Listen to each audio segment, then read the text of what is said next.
Un pueblo dispuesto y un líder inmutable. Sermón predicado la mañana del domingo 13 de abril de 1856 por Charles Haddon Spurgeon, en la capilla New Park Street, Londres. Tu pueblo se te ofrecerá voluntariamente en el día de tu poder, en la hermosura de la santidad.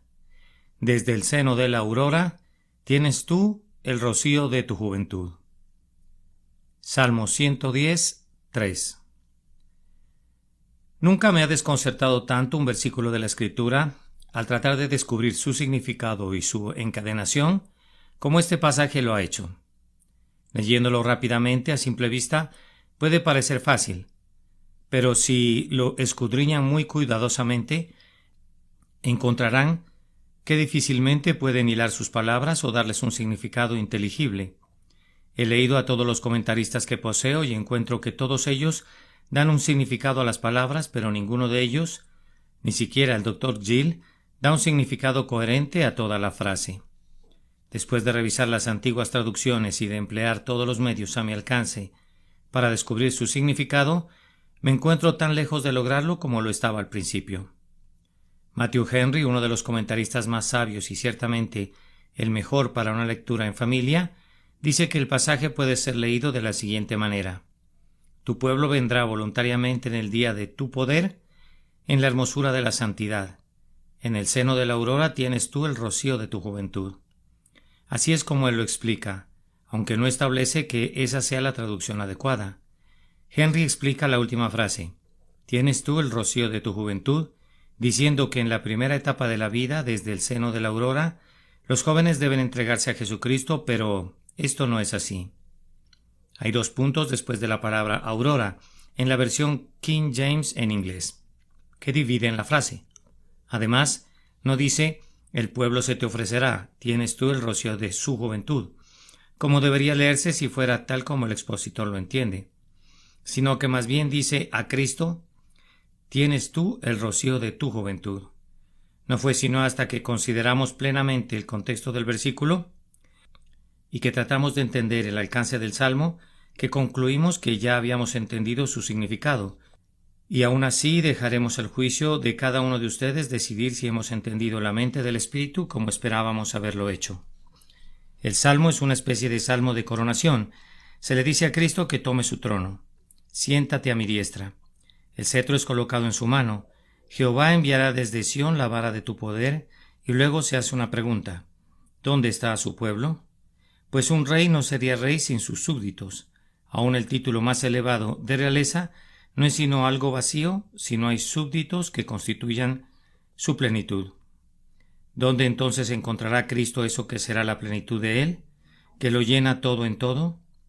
La gran ansiedad que tenemos no es acerca de si Cristo es rey o no. Sabemos que lo es. Él es el Señor de la creación y de la providencia. Nuestra ansiedad es acerca de sus súbditos. A menudo nos preguntamos, oh Señor, ¿dónde encontraremos a tus súbditos? Cuando hemos predicado a corazones endurecidos y hemos profetizado a huesos secos, nuestra incredulidad dice a veces, ¿dónde encontraremos hijos para Cristo? ¿Dónde encontraremos a las personas que van a constituir los súbditos de su imperio? Todos nuestros temores son apaciguados por este pasaje. Tu pueblo se te ofrecerá voluntariamente en el día de tu poder, en la hermosura de la santidad, desde el seno de la aurora. Y por la segunda promesa, tienes tú el rocío de tu juventud. Estos pensamientos son puestos aquí para mitigar las ansiedades del pueblo creyente de Dios y para permitirle que vea cómo Cristo será ciertamente Rey y que nunca le faltará una multitud de súbditos. En primer lugar, aquí hay una promesa relativa a su pueblo y en segundo lugar, aquí hay una promesa relativa al propio Cristo, que Él será un Cristo tan fuerte, tan lozano, tan nuevo y tan poderoso como siempre. Primero, consideraremos la promesa hecha al pueblo de Cristo. Tu pueblo se te ofrecerá voluntariamente en el día de tu poder, en la hermosura de la santidad desde el seno de la aurora. Aquí hay una promesa de tiempo, en el día de tu poder. Aquí hay una promesa de pueblo, tu pueblo. Aquí hay una promesa de disposición, tu pueblo se te ofrecerá. Aquí hay una promesa de carácter, tu pueblo se te ofrecerá en la hermosura de la santidad. Y aquí hay una figura majestuosa que muestra la manera en que serán atraídos. mediante una atrevida metáfora, se dice que saldrán tan misericordiosamente como las gotas del rocío desde el seno de la aurora. No sabemos cómo, pero serán producidos por Dios. Tu pueblo se te ofrecerá voluntariamente en el día de tu poder, en la hermosura de la santidad. Desde el seno de la aurora vendrán. Primero, aquí tenemos una promesa relativa al tiempo. Cristo no reúne a su pueblo cada día, sino en un día en especial, el día de su poder. No es en el día cuando el hombre se siente con mayor fuerza que las almas son congregadas, pues los siervos de Dios a veces predican hasta que su autocomplacencia les dice que han sido sumamente elocuentes y poderosos y que por lo tanto los hombres deben ser salvados, pero no hay ninguna promesa de que en el día de nuestro poder veremos que los hombres se reúnen alrededor de Cristo. También hay momentos en los que el pueblo pareciera tener un gran poder y en los que tienen el poder de oír, pero no hay ninguna promesa que, justo cuando reine la excitación y cuando la criatura parezca tener poder, que ese día será el día de la convocatoria de Dios. Es en el día de tu poder y no en el día del poder del ministro ni de los oyentes. El día del poder de Dios, ¿cuándo es? Entendemos que es el día cuando Dios derrama su propio poder sobre el ministro, de tal forma que los hijos de Dios son reunidos por su predicación. Hay momentos, amados hermanos, cuando el siervo llamado del Dios viviente no tendrá nada que hacer en la predicación excepto simplemente abrir su boca y dejar que las palabras fluyan. Escasamente tendrá que detenerse para pensar, sino que más bien los pensamientos serán inyectados en su mente y mientras predica sentirá que hay un poder que acompaña su palabra. Sus oyentes también lo discernirán. Algunos de ellos sentirán como si estuvieran sentados junto a un mazo que golpea sus corazones. Otros sentirán como si la verdad se introdujera furtivamente en sus corazones para matar toda incredulidad, de una manera tal que no podrían resistir ese poder bendito. Sucederá a menudo que los hijos de Dios encontrarán que la palabra va acompañada de una influencia y de un poder irresistibles. Habían escuchado previamente a ese ministro y confiaron en haber sido edificados y bendecidos, pero en ese día había una fuerza especial en el mensaje. Cada palabra cayó en tierra buena. Cada golpe llegó a su destino. No hubo ninguna flecha lanzada que no hubiera llegado al centro del alma. No hubo una sola sílaba predicada que no hubiera sido como la palabra del propio Jehová, hablando ya sea desde el Sinaí o desde el Calvario. ¿Han conocido tiempos así? Esos son tiempos cuando Dios, por la manifestación de sí mismo, se agrada en iluminar a sus hijos, en reunir a su pueblo y en hacer dispuestos a los pobres pecadores. Hay también un día de poder en el corazón de cada pecador, pues el día general de poder que ocurre en nuestra congregación pasa por alto a muchos por quienes tenemos que llorar, mientras cientos derraman lágrimas de penitencia, otros cientos están sentados de manera impasible e inconmovible. Mientras algunos corazones saltan de puro gozo, otros están aprisionados por los grilletes de la ignorancia y están durmiendo el sueño de la muerte. Mientras Dios está derramando su espíritu hasta llenar al borde a algunos corazones, listos para estallar, hay otros que están secos sin ninguna gota de humedad celestial. El día del poder de Dios es un día de poder personal en nuestras almas, como el día de Zaqueo cuando el Señor le dijo: «Date prisa, desciende». No es un día de argumento de hombre, sino un día del poder omnipotente, pues Dios está trabajando en el corazón. No es un día de iluminación intelectual, un día de simple instrucción, sino un día en el que Dios entra en el corazón y con una mano poderosa doblega la voluntad y la vuelve como quiere. Hace que el juicio juzgue correctamente, que la imaginación piense cómo debe hacerlo y guía a toda el alma hacia sí mismo. ¿Has pensado alguna vez en qué poder es ese que Dios ejerce en el corazón de cada individuo? No hay ningún poder como ese. ¿Acaso podrá el hombre mandar a las poderosas cascadas que se congelen y se junten en cúmulos? Si le obedecieran, no habría realizado un milagro ni la mitad de poderoso como ese que Dios obra en el corazón, cuando ordena a las inundaciones de pecado que cesen de fluir. ¿Acaso podría yo ordenar al volcán Etna con sus llamas y su humo que cese sus ebulliciones? Y si llegara a aquietarse de inmediato, yo no habría hecho una obra tan poderosa como cuando Dios habla a un espíritu hirviente, enviando fuego y humo, y le ordena que se detenga. El Dios eterno exhibe más poder cuando vuelve a un pecador del error de sus caminos, que en creación de un mundo o en la sustentación de un universo. En el día del poder de Dios, el pueblo de Dios será un pueblo dispuesto. Amados hermanos, nosotros también esperamos un día de poder en el periodo venidero del reino de Jesucristo. Entiendo que vendrá un tiempo cuando los más débiles de nosotros serán como David, y cuando David será como un ángel del Señor. Se acerca el tiempo cuando cada pobre ministro ignorante predicará con poder, y cuando cada hijo de Dios estará lleno del conocimiento de Dios. Esperamos el feliz día cuando venga Cristo y haga que el conocimiento del Señor se difunda tan rápidamente que cubrirá la tierra como las aguas cubren el mar. A menudo nos alegramos con este tema.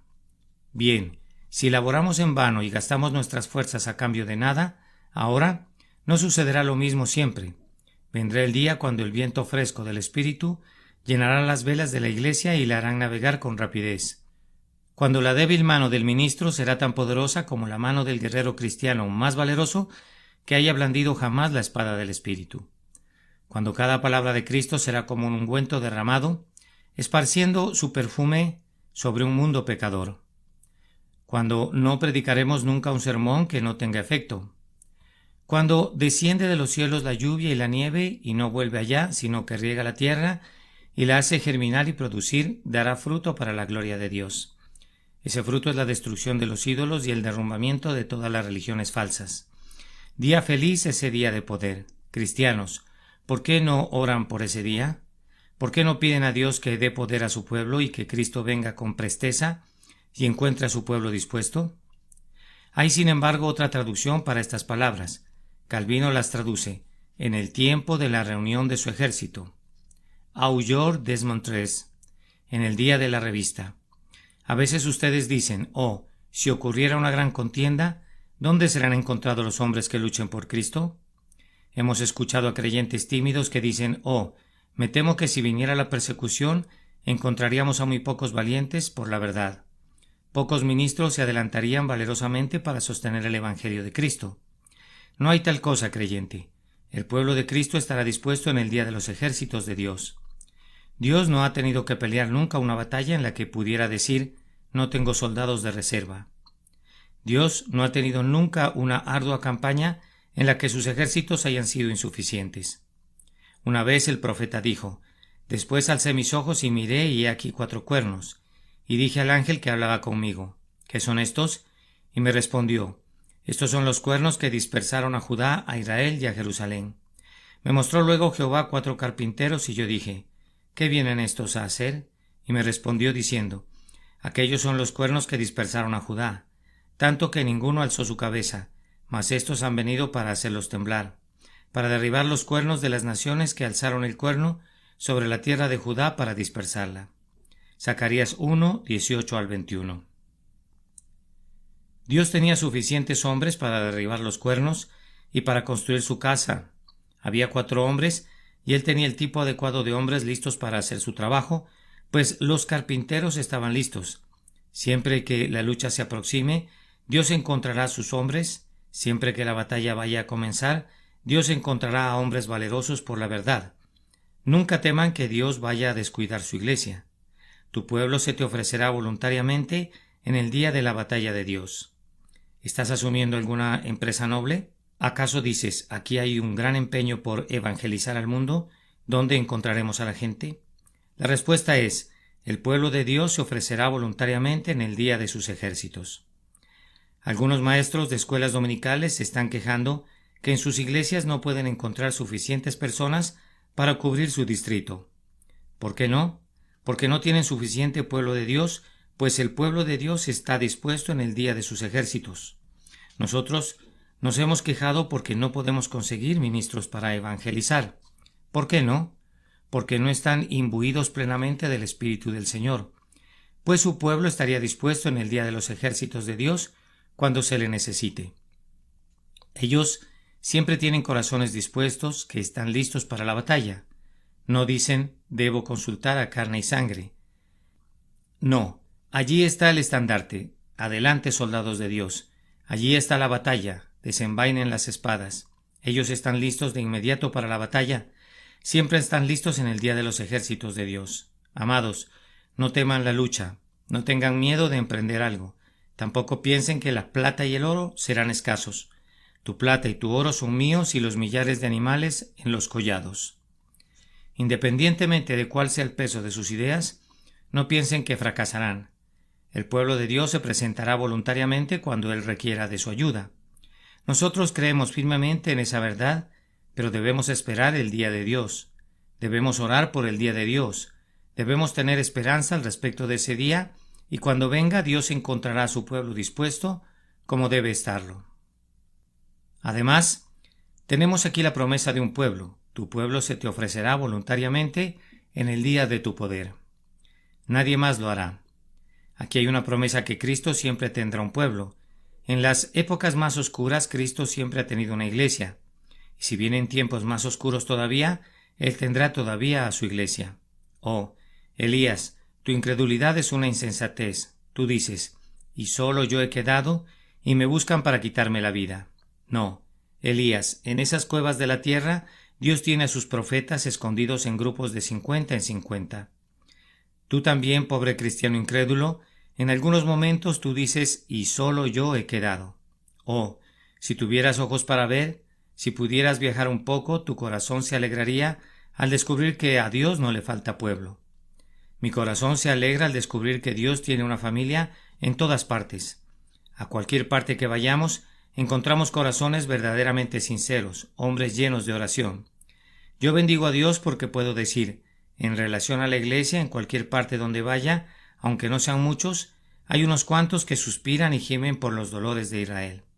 Hay grupos de elegidos en cada iglesia, hombres verdaderamente sinceros que están esperando y están listos para recibir a su Señor, que claman a Dios para que les envíe tiempos de refrigerio de la presencia del Señor. No estén tristes, Dios tiene un pueblo, y ese pueblo está dispuesto ahora, y cuando llegue el día del poder de Dios, no hay temor acerca del pueblo. La religión puede encontrarse en un punto bajo, pero nunca ha estado en un nivel tan bajo que la nave de Dios pueda encallar. Podría casi llegar a ese nivel, pero el diablo nunca será capaz de atravesar el río de la iglesia de Cristo a pie enjuto. Siempre encontrará agua en abundancia corriendo por ese canal. Dios nos dé gracia para que podamos buscar a su pueblo, creyendo que está por todas partes, pues la promesa es, tu pueblo se te ofrecerá voluntariamente en el día de tu poder. A continuación, llegamos a la disposición. El pueblo de Dios es un pueblo dispuesto. Adam Clarke dice, este versículo ha sido pervertido lamentablemente. Se le ha considerado como que está señalando la operación irresistible de la gracia de Dios en las almas de los elegidos, volviéndolos dispuestos a recibir a Cristo como su Salvador. Una doctrina que descarta plenamente. Bien, mi querido Dan Clarke, estamos extremadamente agradecidos contigo por tu observación, pero al mismo tiempo pensamos que el texto no ha sido lamentablemente pervertido.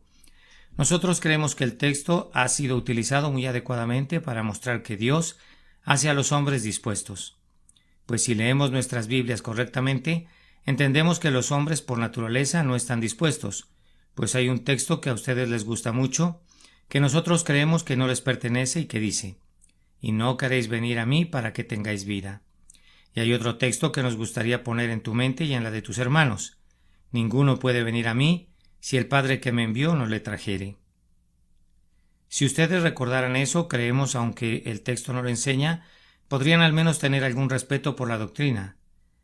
Pero dice que el pueblo de Dios estará dispuesto en el día del poder de Dios, y si lo leemos como simples ingleses, lo consideramos una promesa que Dios producirá un pueblo que estará lo suficientemente dispuesto en el día de su poder. Y del hecho que nadie está dispuesto por naturaleza, inferimos de este texto que habrá una obra de su gracia que hará que los hombres estén dispuestos en el día del poder de Dios. No sabemos si ustedes consideran eso como una lógica adecuada. Nosotros creemos que lo es. Hemos sido acusados de no tener ninguna lógica y no estamos particularmente preocupados por ello, pues preferimos tener lo que los hombres llaman dogmatismo que lógica. A Cristo le corresponde demostrar y a nosotros predicar. Le dejamos el argumento a Cristo, en cuanto nosotros únicamente tenemos que afirmar lo que vemos en la palabra de Dios. El pueblo de Dios será un pueblo dispuesto. Yo predico a muchos de ustedes, un número incontable de veces. Les hablo del infierno. Les pido que huyan de él. Les hablo de Cristo. Les pido que lo miren, pero ustedes están renuentes a hacerlo. ¿Qué concluyo yo de eso? ¿O que el día del poder de Dios no ha venido todavía? ¿O que ustedes no pertenecen al pueblo de Dios? Cuando predico con poder y la palabra repartida con unción, si los veo inconmovibles e indecisos, reacios a entregarse a Jesucristo, ¿qué es lo que digo? Bien, temo que esos no pertenecen al pueblo de Dios, pues el pueblo de Dios es un pueblo dispuesto en el día de su poder, deseoso de someterse a la gracia soberana, a ponerse en las manos del mediador, a colgar simplemente de su cruz para la salvación. Yo pregunto de nuevo, ¿qué es lo que lo ha vuelto dispuesto? ¿Acaso no debió haber sido algo de la gracia lo que ha cambiado su voluntad? Si el albedrío del hombre fuera enteramente libre para hacer el bien o el mal, los conjuro, amigos míos, para que respondan esto, si así fuera, ¿por qué no se vuelven a Dios en este preciso instante, sin ninguna ayuda divina? Es porque ustedes no están dispuestos y se requiere de la promesa que el pueblo de Dios estará dispuesto en el día de su poder. Yo creo que esta palabra tiene su aplicación no solo en lo relativo a que quieran ser salvados, sino que estén dispuestos a trabajar después que son salvados. ¿Han conocido alguna vez a algún ministro que predicó un domingo, pero que en la reunión de oración de lunes por la noche daba la impresión que hubiera preferido estar en casa? Y si estuviera programada una conferencia para el jueves, ¿acaso no se presentó, pobre hombre, como si tuviera que desempeñar algún deber enormemente difícil? ¿Qué pensarían de tal hombre? Pues pensarían que él no pertenece al pueblo de Dios, de lo contrario estaría dispuesto. Algunas personas vienen a la casa de Dios, pero vienen exactamente de la manera que lo hace el negro esclavo cuando va al lugar de sus azotes. No le gusta, y se alegran cuando se marchan de nuevo. ¿Pero qué decimos del pueblo de Dios? Hacia sus atrios con gozos desconocidos se dirigen las tribus sagradas. Son un pueblo dispuesto, hay un gran grupo. La Iglesia de Dios requiere alguna ayuda.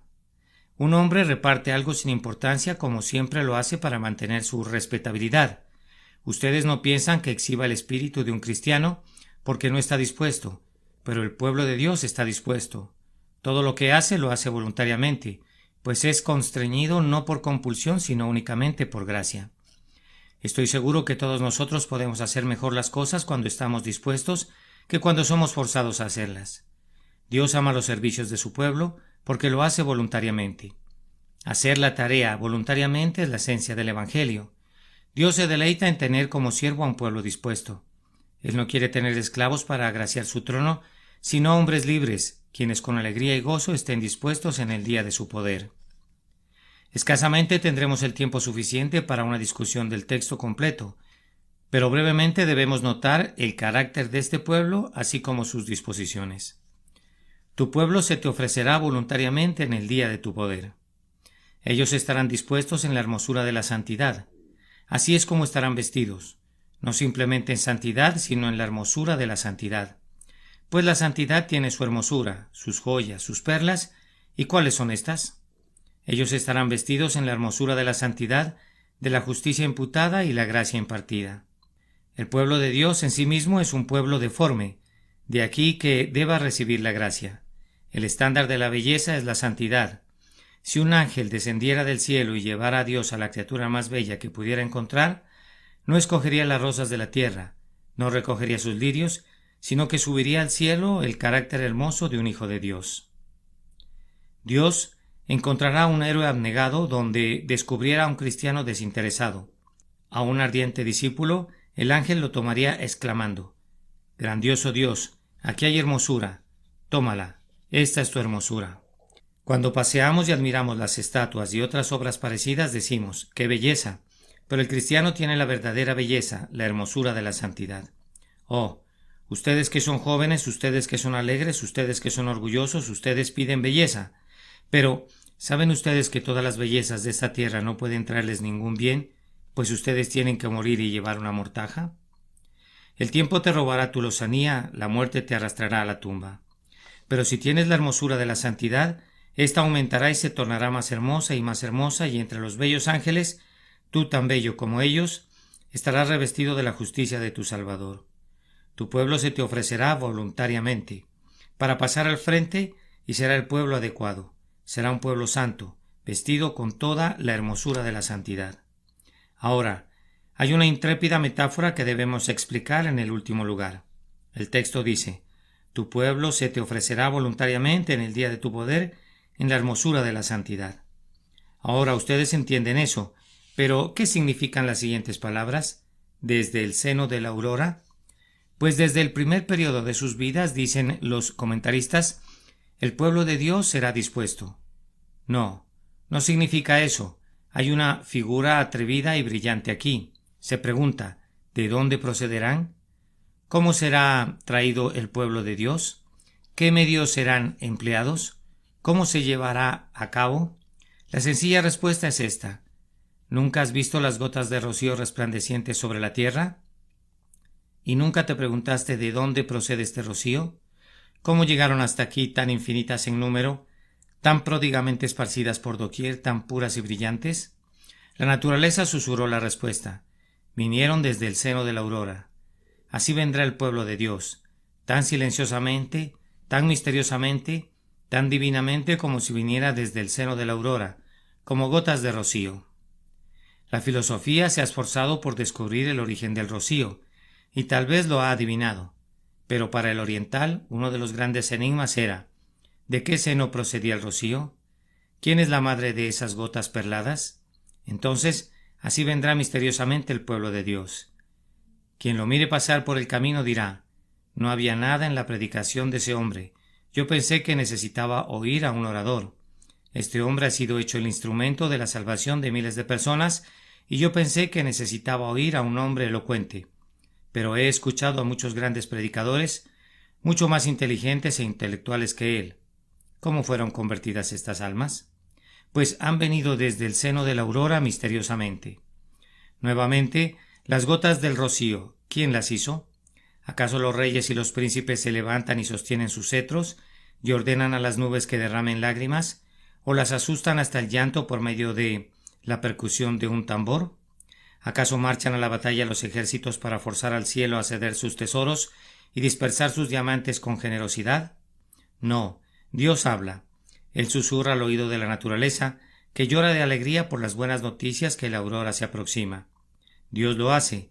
No se emplea ninguna agencia aparente, ningún trueno, ningún rayo. Dios lo ha hecho. Así es como será salvado el pueblo de Dios. Ellos provienen del seno de la aurora, llamados divinamente, traídos divinamente, bendecidos divinamente, contados divinamente, esparcidos divinamente por la superficie entera del globo, divinamente refrescantes para el mundo. Ellos proceden del seno de la aurora. Ustedes habrán podido advertir en la aurora qué multitud de gotas de rocío hay, y tal vez se han preguntado: ¿de dónde proviene tan grande multitud? Nosotros respondemos: el seno de la aurora es capaz de 10,000 nacimientos de una vez. Así, desde el seno de la aurora vendrán los hijos de Dios. No se oye ninguna lucha, ningún dolor, ningún grito, ninguna agonía. Todo es secreto, pero ellos vendrán frescos desde el seno de la aurora. La figura es tan bella que las palabras no logran explicarla. Solo tienen que levantarse temprano una mañana cuando el sol está comenzando a disparar sus rayos de luz en el cielo y mirar los campos resplandecientes de rocío y preguntarse: ¿de dónde viene todo esto? La respuesta es: vino desde el seno de la aurora. Así, cuando descubran qué multitudes son salvados y los vean venir tan misteriosamente, tan suavemente, tan divinamente y sin embargo tan numerosamente, únicamente los podrán comparar al rocío de la mañana. Ustedes preguntan: ¿de dónde vienen estos? Y la respuesta es: han venido desde el seno de la aurora. Ahora, la segunda parte del texto es la más dulce, y debemos detenernos un momento en ella. Hubo una promesa hecha a Cristo relativa a su pueblo, y eso apacigua nuestros temores en relación a la Iglesia, y aquí hay otra promesa hecha a Cristo. Tienes tú el rocío de tu juventud. Ah, creyente, esta es una grandiosa fuente para el éxito del Evangelio, que Cristo tenga el rocío de su juventud. Ciertos líderes en sus días de juventud han conducido a sus tropas a la batalla y por la fuerza de su voz y la fortaleza de sus cuerpos han inspirado con valor a sus hombres. Pero el viejo guerrero tiene sus cabellos grises, comienza a estar decrépito y ya no puede guiar a los hombres a la batalla. No sucede así con Cristo. Él tiene todavía el rocío de su juventud. El mismo Cristo que condujo a sus tropas a la batalla en su primera juventud, las conduce ahora. El brazo que hirió al pecador con su palabra hiere ahora. Está tan lleno de energía como lo estuvo antes. El ojo que miró a sus amigos con alegría y a sus enemigos con una mirada sumamente dura y altiva, ese mismo ojo nos está mirando ahora con intensidad como aquella mirada de Moisés que nunca se oscureció. Él tiene el rocío de su juventud. Oh, nos deleita pensar que Cristo fue Dios sobre todas las cosas, bendito por los siglos, en su juventud, lleno del poder del Todopoderoso, y Él es exactamente lo mismo ahora. Él no es un viejo Cristo, un Cristo gastado, sino que todavía es nuestro líder. Él es tan joven como siempre. El mismo rocío, la misma frescura se encuentran en torno a Él. Ustedes oyeron que se ha dicho de un cierto ministro. En sus años más jóvenes había mucha frescura a su alrededor, pero se está volviendo viejo y comienza a repetirse a sí mismo. Nunca sucede así con Cristo. Él siempre tiene el rocío de su juventud. Él, que habló de tal manera que jamás hombre alguno ha hablado como este hombre. Otra vez, cuando venga para hablar de nuevo, hablará exactamente como lo hizo antes. Él tiene el rocío de su juventud personalmente. Así, también doctrinalmente. Cristo tiene el rocío de su juventud. Usualmente, cuando una religión comienza, es muy exuberante, pero luego declina. Miren a la religión de Mahoma. Por más de 100 años amenazó con subvertir reinos y trastocar el mundo entero. Pero ¿dónde están las espadas que relucieron entonces? ¿Dónde están ahora las manos dispuestas que hirieron a los enemigos de Mahoma? Bien, su religión se ha convertido en algo viejo y acabado. A nadie le preocupa eso. Y el turco sentado en su diván, con sus piernas cruzadas fumando su pipa, es la mejor imagen de la religión musulmana, vieja, enferma, decadente. Pero la religión cristiana, es tan fresca como cuando comenzó en su cuna en Jerusalén, es tan robusta, tan vibrante y tan poderosa como cuando Pablo la predicó en Atenas o Pedro en Jerusalén. No es una religión vieja, ni una sola de sus partículas se ha vuelto vieja, aunque han transcurrido cientos de años. ¿Cuántas religiones han muerto desde que comenzó la religión de Cristo? ¿Cuántas se han alzado como hongos en una noche? Pero, ¿acaso no es la religión de Cristo tan nueva como lo ha sido siempre? Les pregunto a ustedes que peinan canas. ¿Ustedes han conocido a su Señor en su juventud y consideraron que su religión era dulce y preciosa? ¿La encuentran inútil ahora? ¿Encuentran ahora que Cristo ya no tiene sobre sí el rocío de la juventud? No. Ustedes pueden decir: Dulce Jesús, el día que toqué por primera vez tu mano, el día de mis esponsales, pensé que eras todo codiciable. Y tú no eres como un amigo terrenal, no has envejecido, eres tan joven como siempre. Tu frente no muestra ninguna arruga, tus ojos poseen todo el brillo, tus cabellos son negros todavía, con la negrura del cuervo, y no han emblanquecido con la edad. Todavía eres inconmovible, inalterado, sin importar todos los años que te he conocido. Bien, amados hermanos, ¿ven qué aliento es esto para nosotros en la propagación del reino de nuestro Señor? Que no estamos predicando algo viejo que ya caducó, sino una religión que tiene el rocío de su juventud en ella. La misma religión que pudo salvar a 3000 en Pentecostés puede salvar a 3000 ahora. Yo predico la antigua doctrina, pero es tan nueva como cuando salió del tesoro del cielo. La imagen y la inscripción son tan claras y el metal es tan brillante y reluciente como siempre. Yo poseo una vieja espada, pero no está azarosa, aunque ha tajado y cortado a Rahab, el dragón. Sin embargo, no muestra ni una sola marca de debilidad sobre ella. Es tan nueva como cuando fue forjada en el yunque de la sabiduría. El Evangelio está acompañado del mismo espíritu que tenía cuando era un evangelio joven. Como Pedro se levantó a predicar en aquel tiempo, lo mismo pueden hacer los Pedros de ahora, y Dios les dará la misma unción. Como Pablo predicó en aquel tiempo, así lo harán los Pablos de ahora. Como Timoteo sostuvo la palabra del Señor, así la pueden sostener los Timoteos de ahora, y el mismo Espíritu Santo la apoyará. Me temo que el pueblo de Cristo no cree en esta frase, que Cristo tiene el rocío de su juventud. Tienen el concepto que los tiempos de los grandes avivamientos son idos. Se preguntan: ¿y los padres dónde están? Somos propensos a exclamar: los caballos de Israel y sus carros. Nadie usará jamás el nuevo manto de Elías. Nunca veremos hechos grandes y maravillosos otra vez. Oh insensata incredulidad. Cristo tiene todavía el rocío de su juventud. Está tan lleno del Espíritu Santo ahora como lo estuvo al principio, pues lo posee sin medida, y aunque lo ha transmitido a miles de personas, todavía lo transmitirá. Pero hacen la pregunta, ¿cómo es que la gente en estos tiempos comienzan a cansarse del Evangelio si tiene el rocío de su juventud? Bien, amados hermanos, es debido a que el Evangelio no viene a ellos en forma de rocío. ¿Acaso no oímos con frecuencia un Evangelio seco y sin médula, como un montón de huesos a los que se les ha quemado su médula? Estos huesos son muy buenos para sus teólogos que aman la filosofía, a quienes les gusta estudiar las antigüedades y que identifican a qué animal inmundo le corresponde este o ese hueso, pero que no sirven a los hijos de Dios, pues esos huesos ya no tienen ningún alimento.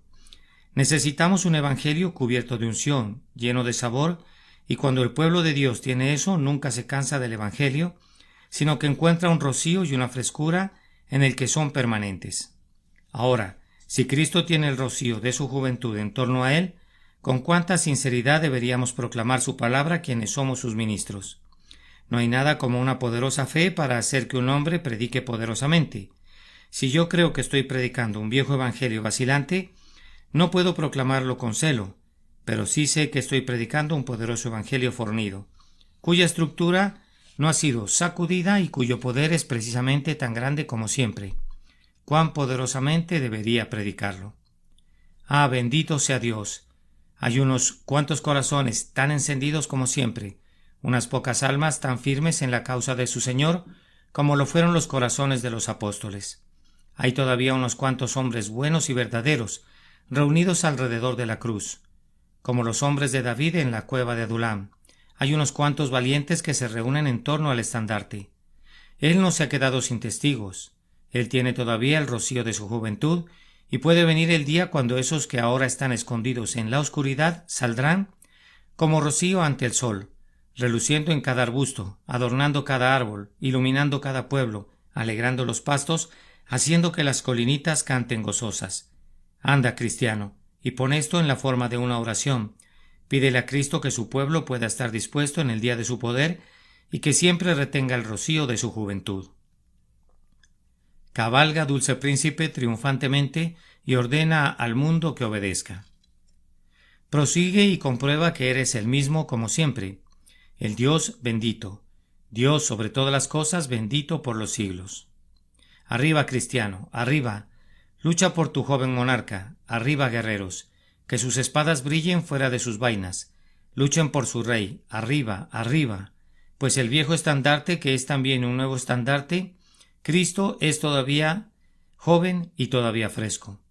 Que el entusiasmo de su juventud los vuelva a ceñir.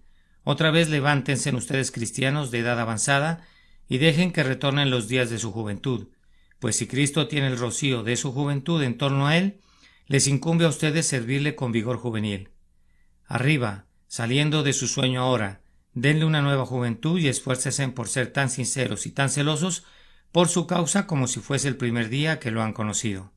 Oh, que Dios vuelva dispuestos a muchos pecadores, que quiera Él traer a muchos a sus pies, pues ha prometido que serán dispuestos en el día de su poder. Nota del traductor. Este sermón lo preparó y lo predicó el reverendo Spurgeon mientras dormía. La historia es como sigue. La esposa de Spurgeon nos la relata en la autobiografía que fue compilada por ella y J. W. Harrell después de la muerte del predicador en 1892. Un extraordinario incidente ocurrió en esta temprana etapa de nuestra historia. Un sábado por la noche mi amado esposo estaba profundamente perplejo por las dificultades presentadas por un texto sobre el que deseaba predicar al día siguiente. Era el Salmo 110:3. Con su usual acuciosidad en la preparación de los sermones, él consultó todos los comentarios que poseía en aquel entonces, buscando la luz del Espíritu Santo sobre las palabras de los comentarios y sus propios pensamientos. Pero aparentemente todo fue en vano. Yo estaba tan angustiada como lo estaba mi esposo, pero no podía ayudarle en tal emergencia. Por lo menos yo pensé que no podría, pero el Señor tenía un gran favor reservado para mí y me utilizó para liberar a su siervo de una seria turbación. Se quedó trabajando hasta muy tarde y estaba completamente exhausto y descorazonado, pues sus esfuerzos por llegar al corazón del texto eran inútiles. Yo le aconsejé que se retirara a descansar y lo tranquilicé sugiriéndole que si trataba de dormir, probablemente en la mañana se sentiría fresco y capaz de rendir más. El reverendo Spurgeon respondió: «Si me voy a dormir, ¿me podrías despertar muy temprano para tener el tiempo suficiente para prepararme?». Quedó satisfecho cuando yo le garanticé que yo lo despertaría, y como un niño confiado y cansado, puso su cabeza en la almohada y durmió profunda y dulcemente de inmediato. Muy pronto ocurrió algo maravilloso. En las primeras horas del domingo lo oí hablando en su sueño y me levanté para escucharlo con atención. Pronto me di cuenta que estaba tratando el tema del versículo que era oscuro para él y estaba explicando su significado de manera clara y precisa, con mucha fuerza y frescura. Me puse a la tarea temblando de gozo de entender y seguir todo lo que estaba diciendo, pues yo sabía que, si yo podía entender y guardar los puntos principales del sermón, él no tendría dificultad en desarrollarlo y ampliarlo. Ningún predicador tuvo jamás un oyente más atento y ansioso. No quería dejar escapar una sola palabra. No tenía ningún medio a la mano para tomar notas, así que, como Nehemías, entonces oré al Dios de los cielos y le pedí que pudiera yo recibir y retener los pensamientos que él había dado a su siervo en su sueño, y que eran singularmente confiados a mi guarda. Yo estaba acostada, repitiendo una y otra vez los puntos principales que deseaba recordar, y mi felicidad era muy grande en anticipación de su sorpresa y deleite cuando se despertara. Pero estuve despierta tanto tiempo disfrutando mi gozo, que me sobrecogió el sueño en el momento que debía despertarme, pues él se despertó con un sobresalto y viendo el reloj dijo: «Dijiste que me despertarías muy temprano y ve la hora que es. ¿Por qué me dejaste dormir? ¿Qué voy a hacer? ¿Qué voy a hacer?». «Escucha, amado», le respondí, y le dije todo lo que yo había oído. «Caramba, eso es precisamente lo que necesitaba», exclamó. «Esa es la verdadera explicación de todo el versículo. ¿Y dices que lo prediqué en mi sueño?». «Es maravilloso», repetía una y otra vez, y ambos alabamos al Señor por tan notable manifestación de su poder y amor. Lleno de gozo, mi amado bajó a su estudio y preparó este sermón dado por Dios y fue predicado el 13 de abril de 1856 en la capilla de New Park Street. En el párrafo inicial, el predicador da su propia versión de la dificultad que experimentó al tratar con el texto. Un pueblo dispuesto y un líder inmutable.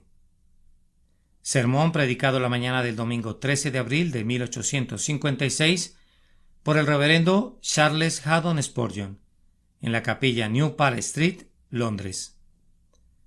Tu pueblo se te ofrecerá voluntariamente en el día de tu poder, en la hermosura de la santidad. Desde el seno de la aurora tienes tú el rocío de tu juventud. Salmo 110, 3.